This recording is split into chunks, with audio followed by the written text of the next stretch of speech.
The Chicago Bears have fallen to 0-2 after a second consecutive disaster showing, this time a 27-17 loss against the Tampa Bay Buccaneers. After the game, blame has been placed on several people: Justin Fields, the coaching staff, the offensive line, the defense, everyone. So I wanted to get into this Bears-Bucks matchup to take a deep dive into what the heck happened, so let's get into it. On this first play, we're going to be getting the ball to our best weapon, DJ Moore. To me, this is dagger where we have this special, ran by the slot to operate as the clear, and we have DJ Moore coming in behind it with this dig with the intention of getting the ball to Moore. As this play develops, we see it work just as planned, and Moore is open coming across the center of the field, and Fields delivers a relatively accurate ball to DJ Moore. Not precise, but accurate enough, and DJ's going to get a little something extra after the catch here. Watching this one from the end zone, I was really happy with Fields' footwork on this one. Fields does an excellent job of going 1-2-3, one hitch, finding a strong base, and rips this to Moore. Great start to the game for the Bears. Next one here, we're going to keep DJ involved on the speed out, and Fields is going to get the ball out to him in space and let Moore turn upfield and create more yards after the catch. Once again, from the end zone angle, we get to go 1-2-3, this time no hitch, and rip this ball to Moore. 2 plays now, we've gotten the ball to our best weapon on this drive, and just like that, we're in the red zone looking to score on our opening drive. Moving on, we're going to be capping the same drive off at the touchdown. One thing we didn't see much in the Bears matchup with the Green Bay was many designed runs or getting Fields in open space. You know, the stuff that he does best. Here, we have a naked boot to the right off the play action. Fields is going to show that speed he has. He's going to take this corner and run it in for a touchdown himself, capping off this nice drive with a touchdown. Unfortunately, from here, it pretty much goes all downhill for the Bears. Moving on to this next one, we're going to have a post and a sail pairing to the wide side of the field with a backside in by DJ Moore. At the back of the drop, DJ Moore is open, but Fields just doesn't see it because he gets caught up on this first post-sail read and never comes off of it. Fields isn't processing this play fast enough to get to the backside, and it's something you really would have wished to see from him at this point of his development. From the end zone angle, we see Fields immediately take his eyes to the right side of the field, and he doesn't even look to the backside to DJ Moore. Like I said, we're just not processing this quick enough to get through this read and take our eyes to the backside. It's just slow, which is unfortunate because Moore has a first down here. We just got to see it. Moving on to the next one, Fields is going to be on the move outside the pocket, and we're going to fake this inside handoff, and Fields is going to roll right with all these routes breaking towards that right sideline. We have Moore working the shallow crosser, Chase Claypool on this go route, and Kmet on this deep out, which is where we're going to go with the ball on this one. Fields rolls out, works downhill the best he can on this release, and gets the ball out with good accuracy and great ball placement to Kmet on the sideline. Kmet ends up holding this ball outside of his frame to watch his feet touch inside the sideline, and the safety is going to crash in, breaking the pass up. This was a great, accurate throw by Fields on the move. If Kmet holds onto this ball, this is a nice play for the Bears offense, but Kmet feels the need to hold this ball outside of his frame, and he can't hold onto it through the contact, costing the Bears a big first down conversion. This next play is the one that you've been seeing all over the internet, with some comments to the effect of, "Oh my god, Justin Fields is so bad," or "Oh, his vision is so bad," or whatever. Let's first get into this play because the concept is really nice. This is a jet fake halfback pipe where we're going to be faking this jet motion, and that's going to be turning into a check down. And it's paired with this over and these wheel routes, one up the seam and one up the sideline. Those landmarks, the seam and the sideline, are very important to realize here. To me, I think this should be read over as the 1, the wheels as the 2, and whichever they prefer for the wheels, and then the check down as the 3. Letting this roll right away, we have this over open, but Fields doesn't throw it, which makes me wonder if Fields is going too fast, or if maybe this isn't part of the read, but it looks like his eyes start there, so I'm not really sure what's going on here. If it is part of the read, we can put this ball anywhere that's boxed in red, and this is a completion. Fields doesn't like it, he comes off of it and looks to the wheels. I'm not sure which wheel we're trying to get the ball to here. It looks like Kmet to me, but at this point it doesn't matter. Our spacing is just bad. This offense struggles with attention to detail on concepts that we're running all over the place, whether it's passing or running the ball. Kmet needs to be more towards the sideline here. We have maybe 5 yards of separation between Roschon and Kmet at this point. What are we doing?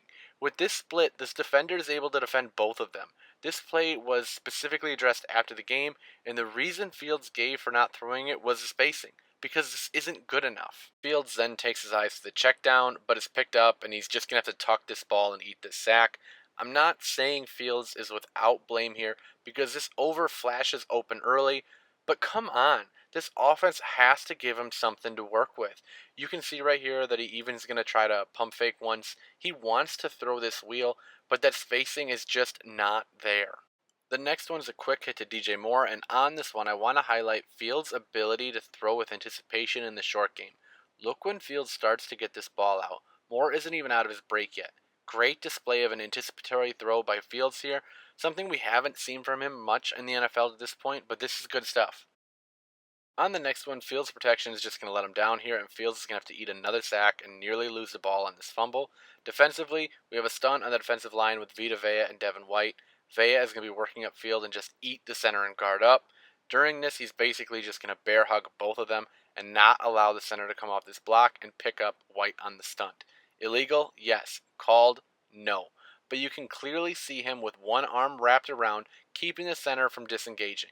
Once White is through, Vea drops the arm, but White has already gotten a free rush at Fields, impacting the throw and nearly causing a fumble. From the end zone angle, I want to highlight the fact that Fields got no help from Khalil Herbert on this one, not a chop block, not even a shoulder to the chest before slipping out for his check down, nothing. Protection really let him down on this one.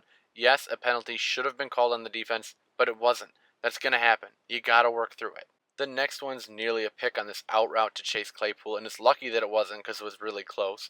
Looking at it from the end zone, to put it plainly, this ball cannot be left inside. It has to be outside, where it's Claypool's catch or it's going to go out of bounds. We have to be more precise with this ball location on these kind of throws. On the next one, again, the attention to detail is just not there with this offense. I can't tell you how many times that I've seen two players running the exact same route in the exact same space through two games with this offense. It's unbelievable, and it's not winning football. On this one, I don't know who's wrong, but Kmet and Moore run the exact same route here before Kmet drifts to the sideline to convert this curl into more of an out. Fields tries to get this ball to DJ Moore, I think, but Kmet gets his hand on it and it falls incomplete. Again, the attention to detail in this offense is just not there. This is not NFL offense. Someone messed up, and this is just not a one-off thing. This is an ongoing issue with this offense, and I don't understand it. You aren't winning football games like this. You're just not. Next one is another deep into DJ Moore. Nice play again from Fields to Moore. At this point of the game, we're trying to get down the field to give this team a chance to come back, and it's starting to feel like if it's not Fields to Moore, it's not going to work. Moving on to this next play, it's a pass complete to, you guessed it, DJ Moore.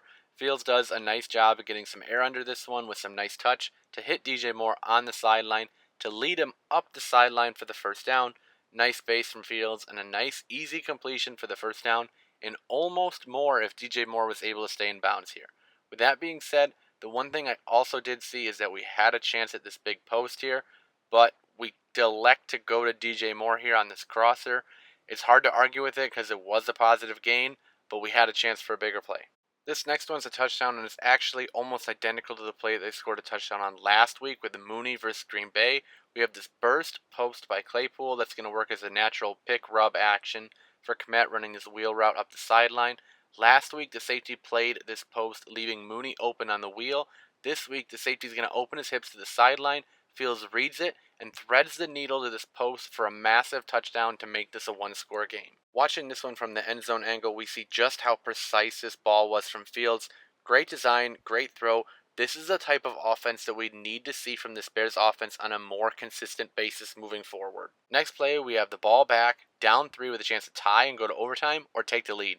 We're backed up to our own 6-yard line and we run a basic running back replace screen to get this drive started.